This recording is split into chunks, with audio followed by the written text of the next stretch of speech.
Welcome to தியாஸ் world. நான் இன்றைக்கி ஒரு ஸ்பாஞ்சி தோசை, பட் தோசை நான் மாவு இது பண்ணல, சட்னி ஒன்று பண்ணியிருக்கிறேன். பாருங்கள் அது எப்படி பண்ணியிருக்கிறேன்னது. அதுக்கு தேவை இருக்கிற ஐட்டம்ஸ்: வேர்க்கடல், காஞ்ச மிளகா, அதாவது காஷ்மீர் காஞ்ச மிளகா, டமோட்டா அண்ட் ஒரச்சக்கல், புளி, பச்சை மிளகா, கொத்தமல்லி, இந்த ஐட்டம்ஸ். இப்போ இது ஃப்ரை பண்ணிக்கணும். நம்ம பச்சை மிளகா, இந்த டமோட்டா கடைசியில் தான் பண்ணணும் ஃப்ரை. இது வறுத்ததுக்கப்புறம் இப்போ பார்க்கலாம் வாங்க. ஃபஸ்ட்டு பச்சை மிளகா ஃப்ரை பண்ணிடலாம்.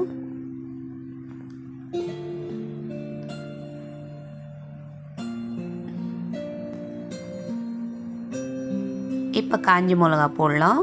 இது காஷ்மீர் காஞ்ச மிளகாங்க, நல்லாயிருக்கும். இது எடுத்ததுக்கப்புறம் டமோட்டா டேஸ்ட்டாக இருக்கும். இந்த சட்னி நிறையா கையந்தி பவன், அதாவது ஆந்திராவில் போனீங்கன்னா வண்டிங்கில் கொடுப்பாங்க, ஹோட்டல்ஸில், சில ஹோட்டல்ஸில் இந்த சட்னிக்காகவே சாப்பிட்லாங்க. டமோட்டா ஃப்ரை ஆயிடுச்சு. இது எடுத்துகிட்டு இதே பாண்டியில் நீங்கள் ஒரு டிப்ஸ், இது இந்த மாதிரி கொத்தமல்லி போட்டிங்கன்னா அந்த டமோட்டாவோட ஜூஸி இருக்கும்ல, அடி பிடிச்சிருக்கும்ல, அது எல்லாமே ஸ்மூத்தாக வந்துடும். பாருங்களேன் எவ்வளோ நீட்டாக இருக்குது இப்போ.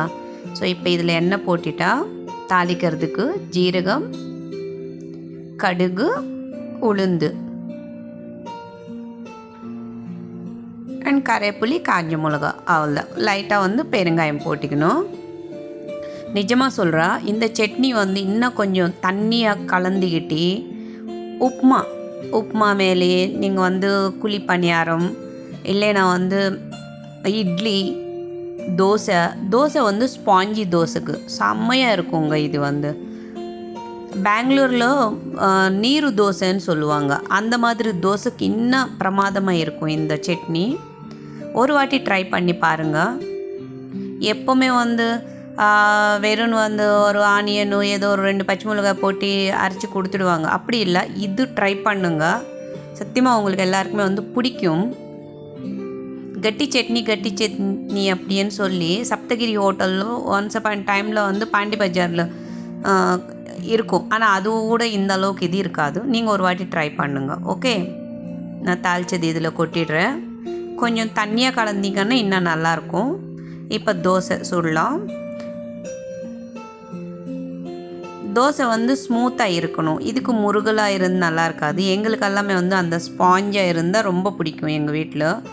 ஸோ அந்த பப்புள்ஸ் வரணும் தோசைக்கு. அந்த புள்ளி உளுருது பார்த்தீங்களா, ஓட்டையா, அந்த மாதிரி தோசை சாப்பிட்றதுக்கு ரொம்ப டேஸ்ட்டாகவும் இருக்கும்.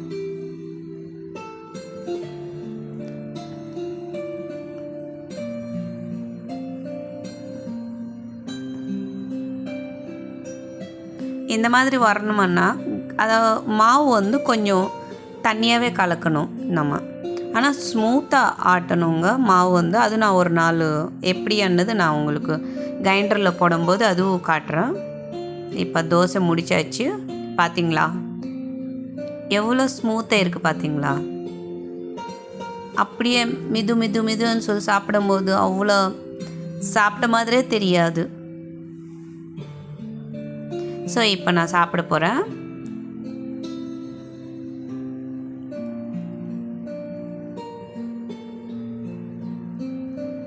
நான் குழந்தைல தோசை தான் ரொம்ப சாப்பிடுவானா.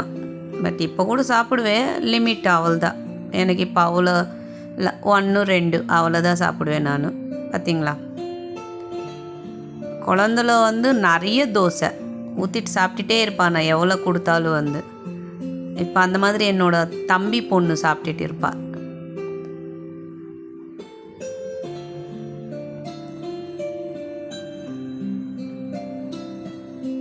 ட்ரை பண்ணுங்க இந்த மாதிரி ஒரு வித்தியாசமாக, ஆனால் டேஸ்ட்டுங்க.